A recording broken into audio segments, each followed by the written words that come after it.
And hello ladies and gentlemen, my name is Jovan and welcome to episode 16 of my modern day WWE save on TEW 2020. Yes, it's the final show before Elimination Chamber. Obviously we done Raw last week. This week we're doing Smackdown's go home show. I kind of packed it out with some really big matches. Obviously we've got the main event, obviously a fatal 4-way for the IC title, with Nakamura going against Sheamus, Cesaro and Drew McIntyre. And so that's a big one. Obviously Brock's in action. We've got a cage match for the Smackdown Tag Team Championships between the Usos and the New Day. And yeah, much more. Big stuff happening in the show as a whole. So that's quite nicely. So obviously let's not mess around as much with this one anyway. So yes, if you like what you see, to make sure you don't miss anything else, please like and subscribe. That'd be really appreciated. If you want to make just keep catch up of what happened on last week's last edition of my Smackdown, there'll be a link on the top there somewhere. And let me know what you think about the show, because I always like to know what you think of my series so far. Please let me know in the comments below as well. But I packed it out. It's going to be interesting to see what happens. But this is my go home show for Smackdown going into Elimination Chamber. So let's find out. Let's see if it does good. Fingers crossed. Fingers crossed. So we start the show with the Beast Incarnate and Paul Heyman. Brock Lesnar in the ring for 54, very good there.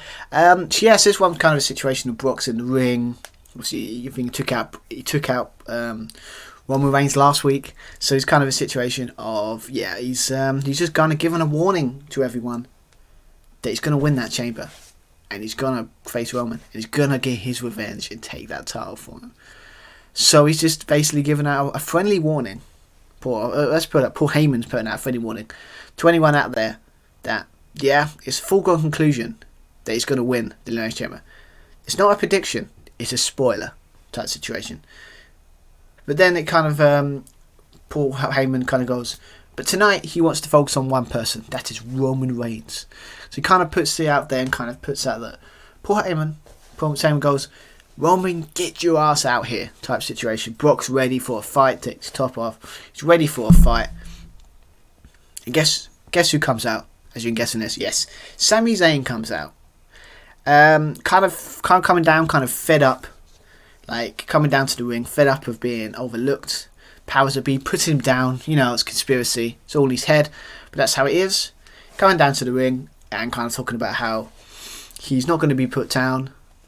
And and he's kind of like a situation of like he looks at Brock and he's like, but he's apologetic, like he doesn't want to do this, but he has to. The only way he knows how to get attention. But then Paul Heyman kind of grabs the mic and goes, like, kind of said to him, "Are you stupid or something? Like, Sammy, coming down to interrupt the Beast Incarnate when he's in fight mode? You're asking for a beating. You're asking for a big beating. So I suggest you turn around and leave. If you don't, I cannot protect you from what Brock will do to you if you don't get out of this ring right now," type situation. And obviously you got Sammy kind of just about to turn, and he's like, no. And he's like, I'm not leaving this ring because I want to get my point across. But he says it in this like cavity kind of scared way, like he's plucked out to come to do it, but he's freaking terrified because he knows what Brock could do to him. But then Brock takes the mic off Paul Heyman and he goes, "Get out of my ring," like proper intense into his face type situation. And then Sammy's like, okay, I'll leave. Just about to go out, and he sees an opportunity with Brock turning his back, hits him with the mic. This doesn't work. This only enrages the Beast. And what does he do? He takes Sami Zayn, hits suplexes, F5s. And while he's doing it, he shouts to Roman, and probably to everyone in that chamber, "This is for you." Or for more Roman, "This is for you, Roman." And we start the show with the Beast on the go home show. He's enraged. He is focused. I wouldn't want to get in that guy's way. And Sami Zayn just, what is he thinking? Going into the ring with Paul Heyman and Brock Lesnar. But that starts the show. So obviously after that, that sets up something interesting. Got before the show. Later on in the show, I mean, just to point out. But next, obviously, we're gonna hear from. It's gonna be our opening contest, but before the opening contest, we're gonna hear from Toni Storm, talking about how she wants to make an impact, and it starts tonight. For 37, that's expected for the level that Toni Storm is at the moment. But it's lower card kind of women's division at the moment, makes sense. But yeah, the kind of situation I've been said, make an impact, and it starts tonight. She's on a mission on Johnny Smackdown. She was on a mission to make an impact and make people notice her. Obviously, because NXT, she done well NXT, but a lot of people didn't get noticed as much as she wanted. And yeah, her mission tonight is to start that on Xia Li, take her out, and make people notice. And remember the name, Toni Storm. So yeah, so it says the opening contest, obviously this is kind of a feud will be on the last couple of weeks, blows off kind of here, and the go home show in Xia Li versus Toni Storm.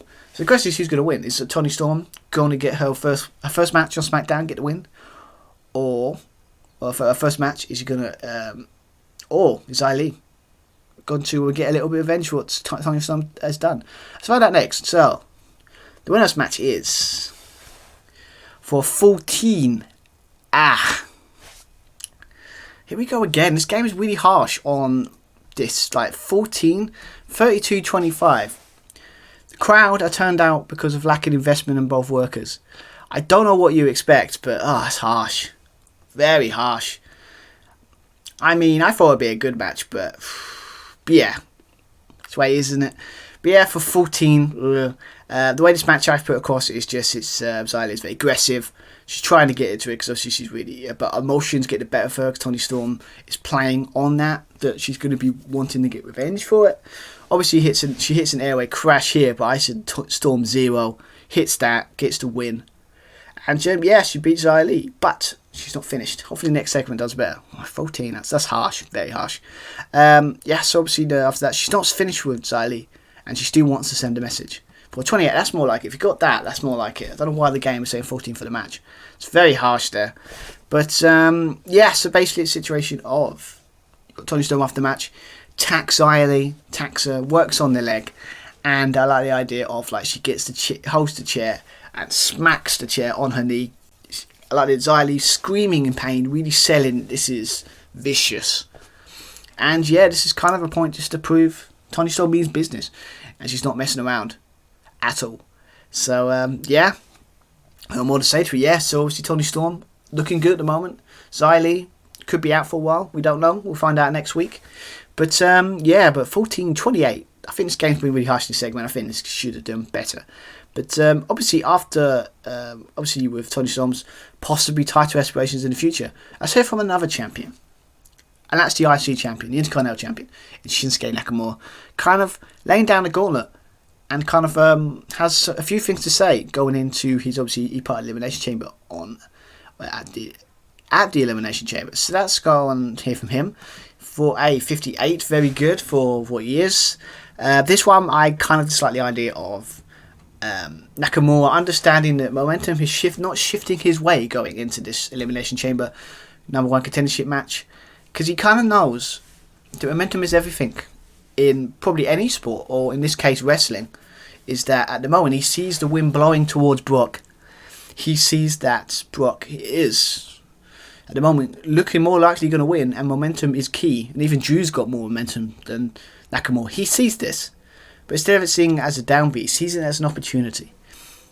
So what he kind of does is he wants to, his mission is basically to make this IC title the great again type situation. Make it the greatest it can be, like it was in the past. A title where the workhorses come to play, and it's the most important title, maybe even sometimes even more than the main title.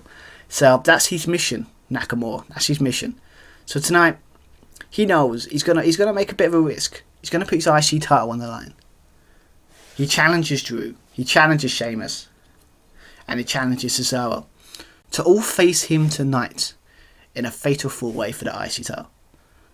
Because he knows if he wins, beats all three of those men, he will be the one that's got momentum going in. But if he loses, it just elevates the IC title, so it's a win-win. He loses it, but you'd have to be so good to beat him, then the IC title just elevate. And obviously when they get momentum. So he's given his opponents an opportunity to build their momentum going into Elimination Chamber. But also it's more to build his own type situation. So that's why I'm kind of going with it. I think it's a good idea. I think the idea of Nakamura just being this kind of guy that's basically... He's a great wrestler. So why not use that? He's the IC champion, so why not utilise that? Maybe it's just me. Maybe I have more respect for the IC title than some people. So probably in the WWE and company in general. So we'll see what happens. But yeah, I'm going for the IC title. So spoiler, it's our main event. Fatal 4-way IC title match on the Go Home show before Elimination Chamber. What a match that's going to be. So interesting to see what he gets later on. But yes, Nakamura strong words by Nakamura. Strong words. But obviously after that we hear from... Well, I say hear from. We kind of cut to the newly formed Friends, or tag team, that is. Drew Gulak and Ricochet. But they're not in the arena. They're out in the gym. They're at the gym trying to get ready for their big match against Angel and Mustafa Ali. In that tag match that was set up for Elimination Chamber. But yeah, Angel and Ali are kind of scouting them, like kind of stalking them, trying to get any insights. They don't understand how this team's working, and they're trying to figure out, or maybe if they can find a way to get their advantage. So for a 31, that's fine. That's exactly what I would expect from a lower tier card feud. But yeah, just the idea to a local gym, get Drew Gulak, Ricochet, the local gym, just sitting there, you know, getting ready, doing weights, kind of trying to get, you know, trying to build the chemistry. Like sitting there trying to build a friendship, but then what best place to do in the gym? You know, get fit, get strong, get for all that kind of stuff, getting ready for the tag match, but also kind of getting to know each other type situation. But yeah, and obviously I like the idea of Ali and Angel kind of scouting them, spying on them, waiting for the opportunity to maybe see why it works, but also attack them. But obviously they do attack them in the gym. They have a nice little fight between all teams in the gym. You had stuff using the weights, that kind of stuff. You know how it works in backstage segments. But obviously it's a situation where I like the idea that basically looks like Ali's going to sit there and use one of the weights on maybe Gulak's leg. You got Ricochet for the save. Kind of putting across that now that they're this well-oiled machine of a tag team, that they're going to help each other. And that's... might be enough for the win on Elimination Chamber. We don't know. But yeah, I mean, it's just simple. I miss the kind of out of the arena kind of segments. They don't do them enough that I would like. I wish they'd done more of them, personally. Maybe it's just me. But yeah, for 31, that's fine for what it is. A lot of the Reds there, but I think it's just because of who they are. But I think it's a good feud. But yeah, from one tag team to the top tag team in the Smackdown Tag Team Division, that is the New Day, talking about their huge Smackdown Tag Team Championship match that's going to happen tonight. And they've got some strong words to say to the Usos. For 51, very good, you expect from the New Day here. Yeah, I just like the idea of the New Day are kind of talking about how they see that they're the only people that can stop total dominance of the Bloodline. Because obviously when they took those tag titles away from the Bloodline, they took a little bit of the power away from them controlling the whole show.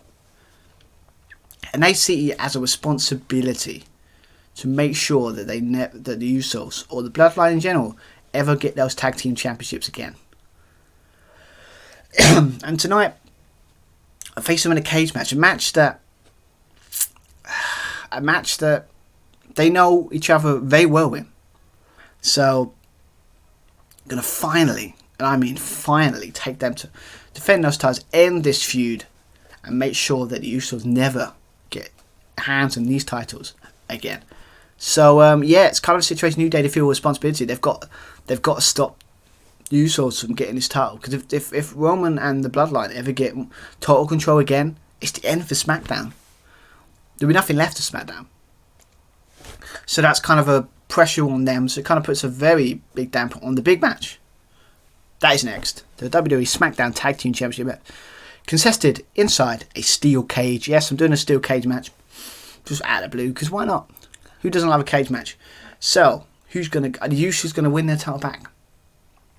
Or the New Day going to protect those tag titles from them one more time? Let's find out. So, the winner and Still, your WWE SmackDown Tag Team Champions in the Usos for a 50. Very good. I kind of let them, this is steal the show I put on this one. And for 50, I think they did pretty well. I gave them a lot of time for this one. Because obviously it's a cage match, got to go for it. Maybe that might have put the score down. But yeah, the kind of, as you expect with this, crazy spots, using the cage, all that kind of stuff. You've got people like that, you can do it. But the finish I've kind of gone for, it's kind of similar to one I've done previously, where basically like you've got sitting there with, from the top, you've got Kofi climbs to the top of the cage. You've got, was it Woods having, as I said, Jay set up for their big ending, kind of like, their finisher.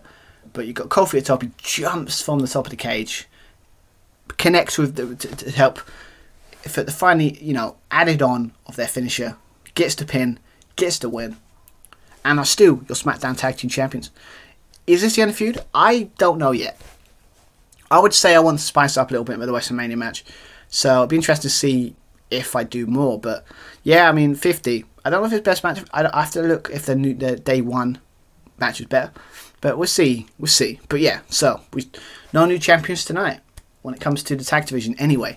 So obviously after that we hear from a potential challenger for the SmackDown Women's Championship in Naomi, laying down a challenge to Charlotte and Shayna Baszler for a 42. Very good there. I like this. Very good here. Yes, so basically she's saying she's had enough of Charlotte. She's had enough of Shayna Baszler running around, hurting people, taking control. And tonight she challenged them both to a match. And I like the idea that people are going, you do realise that's a 2-on-1, right? And she's like, I know it's a 2-on-1. It won't be a 2-on-1. It's going to be a tag team match, 2-on-2. I have a little surprise for them. I have a partner. Who that one may be, you just have to find out later on tonight. So, who's that partner going to be? It might be the obvious choice. Might not. We don't know. But we'll find out later. But yeah, but 42. Naomi, yes, she's fed up of shenanigans with Charlotte Flair and Shayna Baszler. So, what's she got planned? We'll find out when that match happens later tonight. But obviously, before that, we head back to the ring with Sami Zayn. And he's play it up that he's got a cast around his neck. He is fuming for what Brock did to him. And stupidly, I don't know why he's doing this, he's calling him out for a 54 there. Pretty good there. But yeah, Sami Zayn's basically calling out Brock, saying he wants to face him right now, what he did to me. And I'm not a coward. Are you a coward, Brock? Like, maybe it's just me top of head think when I thought that, I thought, you're doing like Marty McFly from Back to the Future. Like, are you a chicken? And it's like, he goes through. It's like, I like that. Like, Brock's like, you called me a coward, and then that's it. Brock comes out. He's not happy. And Brock's just like fuming. Like, literally, he's ready for a fight. Sami Zayn's kind of like, no, I can take him. Like, but he's like, he's doing it to kind of save face, not because of any logic in his head. But I like the idea. Paul Heyman also there, kind of shrugging his head like this, going, knowing that Sami Zayn is going to be destroyed. So yeah, so that match is going to be next. Brock Lesnar, Sami Zayn. I can give you a clue who's going to win. Unfortunately for Sami Zayn, it's not him. Of course, it is Brock Lesnar for a 51. Yes, very confusing. Brock and Paul Heyman are on different sides of the face and heel divide. Yeah, that's a bit weird, but it's fine. Short match. You had to make it a short match with Brock. Sami Zayn loses 51. You expect that. 48, Sami Zayn. 65, Brock Lesnar. Yeah, sounds around about right. Pretty low bar by Brock, though. It's only 68, but then he doesn't like working. He's probably going to make him work more on Smack as a wrestler than he would in real life. So he's probably not happy with me personally, so making him work a bit more. But yeah, so obviously that's good. The way I put this is basically mostly try to escape, run around the ring, trying to get the options. He just tries to get a couple of offense moves, doesn't work. And it's Brock doing what he does. Suplex City, like I can say 6 suplexes. Everyone counting and hits in 1 F5, gets the win. Nothing here, just again showcase Brock's dominance, and also you got Sami Zayn, so you get to play in that role. So, and obviously he's in the Elimination Chamber. You could sit there and say I'm downplaying here's a attempt. But Sami Zayn wouldn't be a serious contender anyway. But maybe it's like he'd be out for revenge at Elimination Chamber, trying to get at Brock. I'll try and play into the cage match, so it'll be fine. But yeah, so obviously after that, you would think, okay, he's F5'd him a couple of times at the start of the show. He's F5'd him in this match. Is Brock done? Oh no, he wants to destroy Sami Zayn, and yeah, he isn't finished. So he wants to send another message, not to just Roman, but to everyone in that cage match, what he's capable of. 450, and yeah, it's basically Brock in F5s, not once, not twice, but 3 times. It takes him out, and yeah, it's just basically Brock showing why he's the Beast Incarnate and why he's probably the favourite going into this chamber match. But that could change with the main event tonight, so we'll find out. But yes, obviously after that we cut to Happy Corbin, that seems to have a disgruntled phone call at the moment. Kind of, because again, he still owes money to this mysterious person we don't know. See what he gets for a 41. Yeah, okay, it's fine. I don't really mind. There's no storyline here or anything, because obviously I haven't set one up yet. Can't really do it into what I planned happens. But yeah, it's just basically Happy Corbin on the phone, trying to talk to someone, sounding like, okay, I'll get you your money. I'll get you your money. And it's like, I like the idea of Happy Corbin kind of going, oh, you don't have to do that. And it's kind of implied that the person that he owes money to will be on Smackdown next week to collect. I don't know who that is yet. I think that's what I love about it. It's like it sets up a tease that I can really get creative with it. But yes, so the person that's been attacking Happy Corbin, trying to get the money from him, is going to finally try and see if he can get it back in person this week, next week. So I'm interested to see who is that and what's going to happen. But yeah, I mean, I think Happy Corbin, I think this is more interesting what they're doing in real life. I think the best version was always a sad Corbin, because I don't know, it's just a guy that it's just more interesting to see a guy bang on his luck, maybe making changes as a character, making it the story is the reason he changes, and just instead of just one day just a different character. You know, I like that more than my stories. Maybe it's just me, character development, but maybe it's just me. But yeah, obviously we'll find out next week who that mystery person is. But up next we're gonna hit it from Sonya Deville, who seems to have got an uncomfortably, I would say, phone call, or I put letter. I mean, it's proper old school, like letter, but let's go for it. A letter informing her of some bad news. For 36, that's fine. Sonya Deville, I don't use that much anyway. But that's cool by herself, that's pretty good. Yeah, she's backstage. She received a letter informing her of her recent abuse of power on last week's Raw. A couple of weeks ago, she's on probation. Because obviously Gallon Pierce, but she's in charge. She's in charge as well. She's on probation. So she pulls that stunt again. She's losing her job. So that means she has to play on eggshells to try and not do anything. She's got to play fair, and she can't be doing anything shenanigans like that. This makes sense later on why I'm doing this. Yeah, you could say that's about the blue, but it kind of isn't, because obviously she did abuse her power a couple of weeks ago. You could do more segments, but I like the idea that she kind of has to act like Teddy Long did all those years ago. I can't remember what year it was, when Vince McMahon had him on probation. You know, you've got to make big decisions that impress me, and this is what I like here. Maybe it could have Vince in this segment, I don't know, but I like the idea that she's getting letters or a phone call, whatever works. You've got to start playing fair, or you're losing your job. So, I mean, it could set up Stephanie turning up, because it seems like a thing that Stephanie would do. Like, can't be doing that. Knowing it's ironic, because obviously she was doing it all these years ago anyway, but that's not enough. This obviously sets for later on, but before that, we have that tag team match. Charlotte Flair, Shayna Baszler, Naomi going against a mystery opponent. And to surprise no one, I'll give you a clue who that partner is. Yes, I'm sorry, I don't know why I'm teasing it. It's Sasha Banks. She's back from a little injury a couple of weeks ago.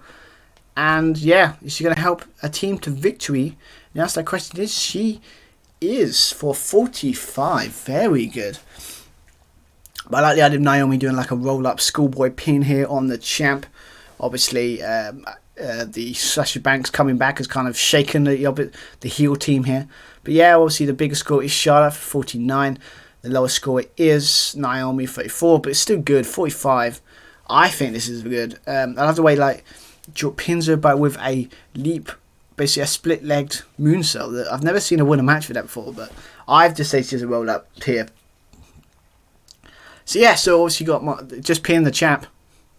What could that lead to? Obviously, we'll find out next. Because obviously, we're talking about Sonya Deville having been probation. Well, this is one of her ways to try and make sure she doesn't get fired. Is that she sets up a huge match for Elimination Chamber in the next couple of days. For 37, that makes sense. But yes, as I said, I like the idea that basically Sonya Deville is basically announcing that Charlotte Flair will be defending her title. Not just against Naomi, Shayna Baszler, and Sasha Banks in a fatal 4-way for that SmackDown Women's Championship.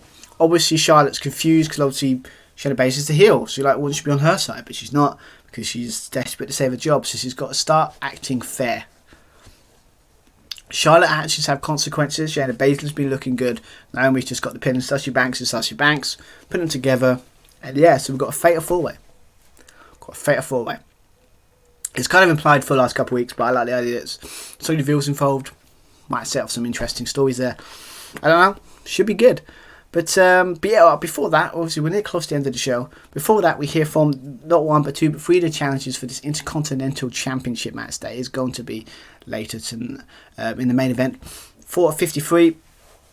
Kind of like the idea of this, the cutting promo saying Sheamus is like, I'm going to win tonight. And then Drew's like, no, I beat Brock. I beat Brock. I didn't beat Brock. I beat Drew. I beat the champ, so I'll win it. And then you got Cesaro saying, I took the champ to the limit. I'll win it. And it's kind of a situation of arguing. And then kind of like a situation where they're all sitting there going, saying, why are you all arguing? Like, official, your match is next. And it's kind of more of a friendly rivalry type situation. Because I could have done one separate one, but I just like they were arguing. So, the question is, who's going to get the momentum? That's the question. So, yeah, so we're at the main event. We're there. The IC title's on the line. Nakamura defending against Cesaro, Sheamus, and Drew McIntyre. Who's going to win? Who is going to go in, possibly, could we have a new champion, IC champion going in to the Elimination Chamber number 1 championship match? Will they get momentum? Will Nakamura's plan work? We'll find out next. That's fine now. So, the winner of this fatal 4-way and still WWE Intercontinental Champion Shinsuke Nakamura for a 56. Very good main event. Highest score there, of course, is Drew. Lowest score is Sheamus, but that makes sense in this era. But, yeah, it worked. Nakamura worked. He said he wanted to put his title to showcase his title to make it like a big deal again, and also to kind of gain momentum going into this Elimination Chamber match. And yeah, it worked. So obviously, but I like the idea of it's a good match. Everyone's getting their stuff in, but near falls. But I like the idea that basically I think like it ends the match in like a quick fire where like you got Sheamus hitting the bro kick on Cesaro, then Drew McIntyre hitting the Claymore on Sheamus, and then Nakamura hits the Kinshasa. I think that's how you say it. Hits that from behind on Drew. He gets the pin. Unfortunately, Drew takes the pin. But that's fine. Drew's a bit off his game here, but that's fine as well. But, yeah, Stu IC champion. But, yeah, it's not the end of the show. Obviously, I'm going to do kind of the rip-off of the Royal Rumble type situation. When everyone involved in the match starts coming to the ring, and we have a big brawl to end the show for 48.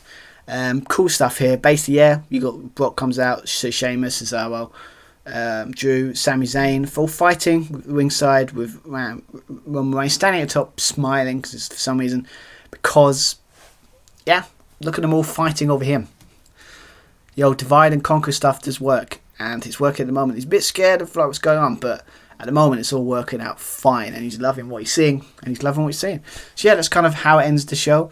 So, and have officials kind of put them, but you don't know who's going to win. At the moment, you would say Brock's probably his favourite, but Nakamura with that win, got stuff. Drew's got his big win. Probably less persons, probably Sami Zayn, but then you got Cesaro's looking alright, Sheamus looking good. So you don't know who's going to win in a way. That's what I'm hoping it comes across as. So yeah, that's the end of the show. So obviously we got a good 60 last week. I don't know if that was it low score from that Toni Storm and Xia Li match. We'll probably bring it down. If I can get similar, I got a 58 I think on the Raw last week. So hopefully this week, if I get that, I'll be a happy man. So let's find out. Let's see what the final score of this show is. 56. Yeah, I thought that score, I think it was 14. Yeah, 14 from Toni Storm Xia Li would bring it down. But yeah, I think it's a pretty good show. I think everything that you expect normally is around about 50s, 40s at the moment. The women's stuff's usually around about 30s. Main event done well with a 56. Ironically, 56 was score there. It's not the greatest show I've ever done, but it's good. I think obviously the Raw was a bit better, but it's still like 58 there. 58, 59. What about 56 here? Yeah, I'm pretty happy with it. I think the main event done well. I like the idea of the cage match did really well. That I was happy with. Stuff it's basically that women's match that really brought the show down. It kind of sucks because I think the game's been really harsh there for me. So, but yeah, it's all cool. 56. Bring on Elimination Chamber. God, it's setting up to be a big show. Can't wait to see what happens. But yeah, sets up quite nicely. 56. I'm okay with that. It's fine. It'll do. Hopefully we get a better score in next Smackdown next couple of weeks. But yeah, let's go for it. So 56. I mean, it's obviously a bit downgraded, obviously for the last couple of weeks. I get it's probably that 14 from that Xia Li and Toni Storm match. I think the game's really harsh in that because I think I at least get 20 or at least get like the 30s that the other women's segments were getting lower card anyway.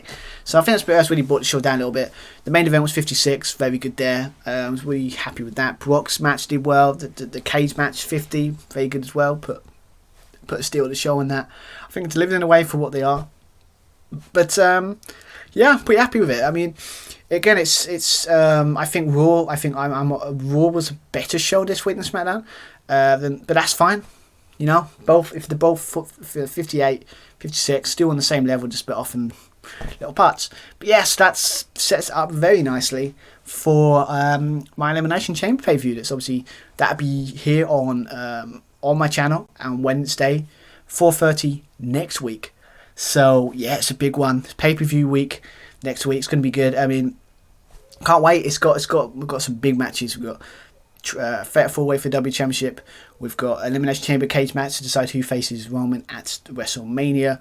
We have Becky defending against in a triple threat. Bianca Belair as special guest referee. I mean, there's so many good matches that I plan to do. So hopefully it sets up in a really good show. So yeah, make sure you like and subscribe and put the notification bell to make sure you don't miss that episode or any more episodes I put up. So yeah, I don't know what more to say. I hope you enjoyed my edition of Smackdown, and yeah, I'll be back next week for the Elimination Chamber pay-per-view. Should be good. So until then, enjoy the rest of your week, and I'll see you next week. Bye everyone. Bye.